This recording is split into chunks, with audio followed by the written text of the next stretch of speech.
ഒരിക്കൽ ക്ലാസ്സിലെത്തിയ അധ്യാപകൻ 500 രൂപയുടെ നോട്ട് ഉയർത്തിപ്പിടിച്ച് ഇതാർക്കു വേണം എന്ന് ചോദിച്ചു. കുട്ടികൾ ഒരേ സ്വരത്തിൽ പറഞ്ഞു, എനിക്ക് വേണം, എനിക്ക് വേണം. അധ്യാപകൻ നോട്ട് കയ്യിലിട്ട് ചുരുട്ടി. ആകെ ചുളിഞ്ഞു പോയ നോട്ട് ഉയർത്തിപ്പിടിച്ച് പിന്നെയും ചോദിച്ചു, ഇനി ആർക്കു വേണം ഈ നോട്ട്? അപ്പോഴും ഒരേ സ്വരത്തിൽ മറുപടി, എനിക്ക് വേണം, എനിക്ക് വേണം. നോട്ടിൽ ചെളി പുരട്ടി, നിലത്തിട്ട് ചവിട്ടി. ആകെ മുഷിഞ്ഞിട്ടും ആ രൂപയോടുള്ള കുട്ടികളുടെ ഇഷ്ടത്തിന് ഒരു കുറവുമില്ല. അതിൻ്റെ കാരണം ചോദിച്ചപ്പോൾ അവർ മറുപടി പറഞ്ഞു, മുഷിഞ്ഞാലും ആ രൂപയുടെ മൂല്യം കുറയുന്നില്ലല്ലോ സാറേ. അപ്പോൾ അധ്യാപകൻ പറഞ്ഞു, ഇതുപോലെയാണ് നമ്മുടെ ജീവിതം.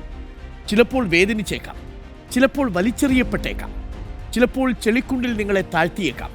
അപ്പോഴും നിങ്ങൾ ഓർമ്മിക്കണം, ജീവിതത്തിൻ്റെ മൂല്യം കുറയുന്നില്ലെന്ന്. പ്രതിസന്ധികളിലും നിങ്ങളുടെ ജീവിതത്തെ നിങ്ങൾ സ്നേഹിച്ചുകൊണ്ടേയിരിക്കണം. വേറെ ആരും സ്നേഹിക്കാനില്ലാത്തപ്പോഴും നിങ്ങളിലെങ്കിലും നിങ്ങൾക്കൊരു വിശ്വാസം വേണം. അതാണ് നിങ്ങളുടെ മൂല്യം. പ്രിയപ്പെട്ടവരെ, ഒരു നോട്ടിൻ്റെ മൂല്യം ചെളിയിൽ വീണാലോ അത് ചുരുട്ടിയെറിഞ്ഞാലോ നഷ്ടപ്പെടുന്നില്ല എന്നതുപോലെ നമ്മളുടെ ജീവിതത്തിൻ്റെ മൂല്യവും ആരാലും ചവിട്ടിമെതിക്കാൻ വിട്ടുകൊടുക്കാതിരിക്കുക.